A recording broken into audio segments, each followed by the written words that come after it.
We're looking at Prime Universe, Skyquake, Leader Class, Transformers Legacy Evolution, or the way I got it figured. The way I got it figured. What's up, figure fans? The way I got it figured back with another Transformers Legacy review. This time we're looking at Skyquake from the Transformers Prime Universe. This is a Leader Class figure, and I picked them up at Target a few months back. I'm just now getting around to a review for them.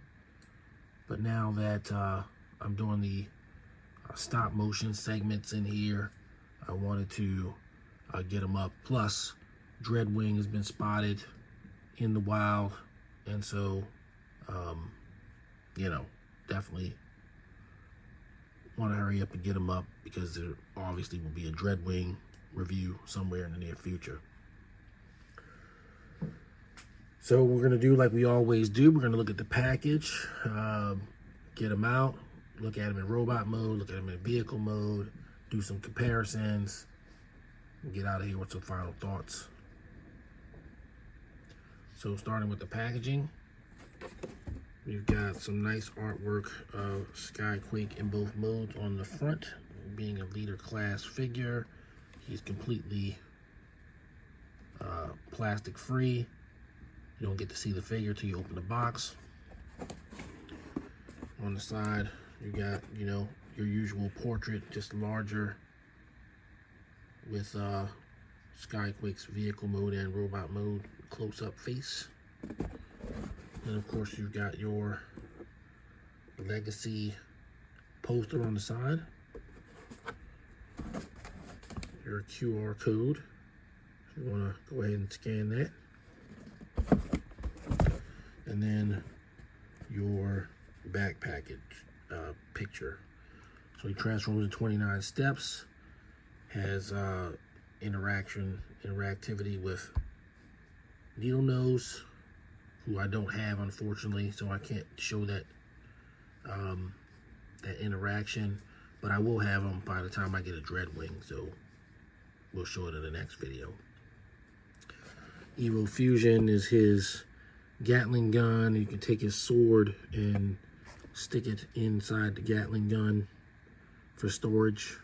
Basically, I don't know why it's supposed to be more powerful or whatever, Evo Fusion style, but that's what they got going there. So there's your look at the package.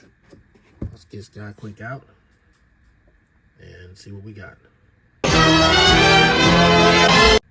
We've got Skyquake in robot mode out of his package. He actually comes packaged as the vehicle mode, making him one of the few Transformers you have to convert off the jump. So that does give you a little bit of time to mess around with the figure just because you're doing a transformation. And you know, his transformation is actually fairly easy. I did it without the instructions. So we're going to take a look at him now. So there are some cool things about him. There's a couple of things I'm like, meh, about. Overall, I mean, he's a good figure. I don't want to make you think he's not good. He is. But he is somewhat back heavy because of his backpack, so he sort of, you know, tends to want to go backwards. Obviously, he doesn't have to, but you definitely have to be kind of careful when you're standing him because he wants to go back. There's not enough there's not an adequate means in the on the back of his feet of you know, stabilizing the figure. And of course, again, since I didn't use the instructions, maybe there is something and I don't know, but I don't think there is. There's not really anything there to make this be any more stable than it is. So there's that. And then another thing is his sword. You know, I've got it fairly straight, but it doesn't, you know, it doesn't stop there. So you can see I can make it go even further. Then there's nothing blocking the blade from going past a certain point to keep it straight. So while it's not loose or anything, it's, you know, it could be out of alignment. I've heard of people having loose copies where something was loose, maybe an arm was loose or a leg was loose. I'm not having that issue on this copy, so I can't really speak to that. He actually has ratchets, and the ratchets are pretty cool. You know, so I have to. You can kind of hear it. And it's, you know, it's not like Metasaur's ratchets where they're loud and clicky, but they are there. He doesn't have ratchets on the arms, but other than that, you know, you can pose them out pretty well. Again, you do have to worry about is he going to stand in the pose because of the back, you know, the backpack. But, you know, he does look good. As you can see, as you will see, he will have, you know, some ability to pose for sure. And, you know, he's a pretty decent figure.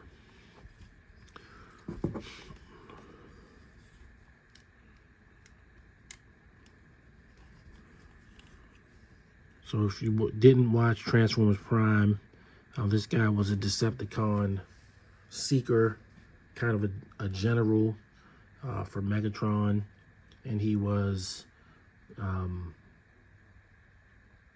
pretty much a yes man for Megatron. I mean, anything Megatron wanted to do, right or wrong, he was right behind him. But he still weirdly had kind of a sense of honor to him, if you could put all that together. And he didn't really have many appearances. He actually got, I think in the episode that he shows up, he gets killed in, and then you see him again later as kind of a zombie kind of deal. But he was a fairly impressive character. He just didn't have a very long life on the show. But as a figure, as an imposing Decepticon, you know, to add to your forces, if you're kind of doing a large collection, you know, where everything sort of plays in the same sandbox like I am, then, you know, he makes for another heavy-duty Decepticon for the Autobots to make war with. So he does fit that bill, and yeah, he's a pretty fun toy. So what we'll do next is get him in vehicle mode. Take a look at that. Here is Skyquake in his jet mode.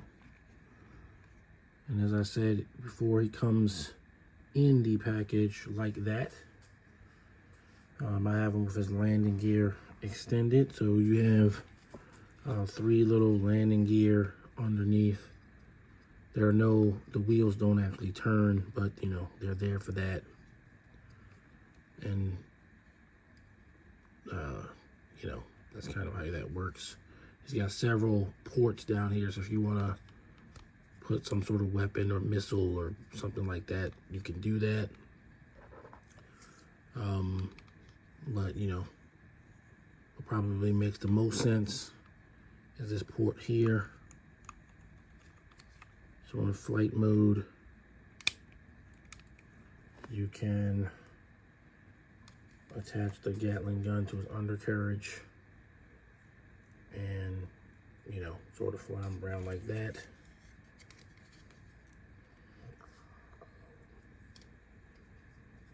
And it's kind of cool because since, you know, he doesn't really look like an Earth jet, but he doesn't necessarily look like a Cybertronian jet either, so he kind of is in the middle.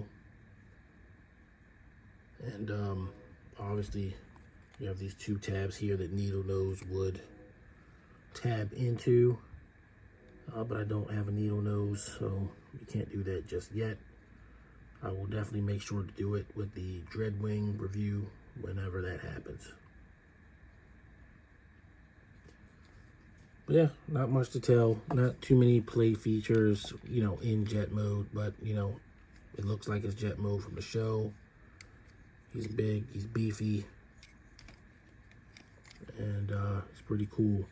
You can attach blast effects into the feet ones here if you want to do that. And of course, his Gatling gun actually takes blast effects.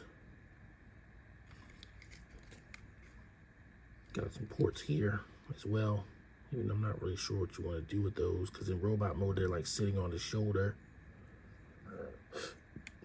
But ports are nice, and he's got a pretty decent vehicle mode.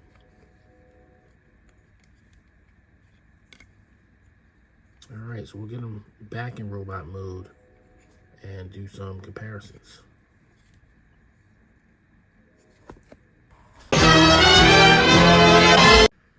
For size comparisons, we're going to bring in Legacy Bulkhead. Bulkhead's a pretty beefy bot, but he's small in comparison to Skyquake.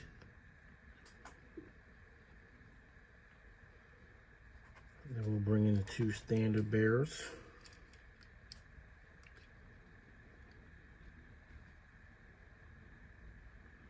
Earthrise Megatron, although he has a siege head.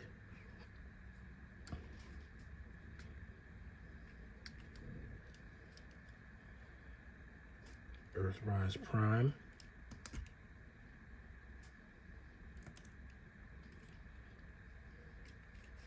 Because I have him handy here. Siege Ultra Magnus. And as you can see, he's about the same height as armored up Ultra Magnus. So it's a pretty beefy figure. And I do like the imposing size of him.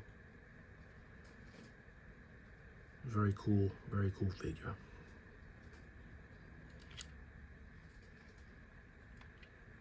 All right, I'm gonna get you out of here with some final thoughts. Final thoughts on Transformers Legacy Leader Class Prime Universe Skyquake. This is a great figure. I probably didn't go as much into his posability as I should have. But, you know, I posed them out a little bit more so you can kind of see the possibilities.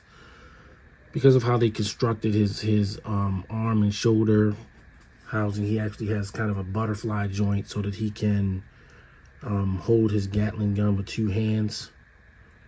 And I definitely plan to feature that in the stop motion that you'll see. And his wrists have rotation as well. So there's more posability to it. Of course, you know, I kind of showed the ankle rocker a little bit, but he has ankle rockers and swivel, you know, bicep swivels as well. So he's got all the articulation. The only thing I think really that sort of is a drawback to the figure is that, you know, there's issues standing him up. The backpack is kind of heavy, so I don't think that's, you know, that's got nothing to do with the copy of the figure that I got. It doesn't matter if you got one with loose joints or tight joints or whatever. The backpack's gonna weigh the same. It's gonna weigh the figure down. So I can't give him a 10. But I think I can give him a 9. I mean, he's a leader class figure. There's a lot of engineering with him. You know, he's definitely beefy and he poses well. So I'll give him a 9. Can't give him a 10. It's just not possible based on, you know, the weakness of the figure standing up. If you have any, you know, suggestions for how you can get him to stand or whatever, other than in a standing, you know, static pose, please let me know in the comments. But just messing around with him out of the box, here and there, he wants to fall over. So, yeah. Okay. So, thanks again for watching my videos. I do appreciate all the support, and I do try to bring the best content I can to everybody, and I'm always trying to get better. If you're new to the channel, please like and subscribe. It does help the channel out. We want it to grow. And if you have been subscribing, you're already a subscriber, you've been watching the videos, you know, please stick around. Keep watching the videos. All right, everybody, stay safe until the next time. See you on the next video. Peace.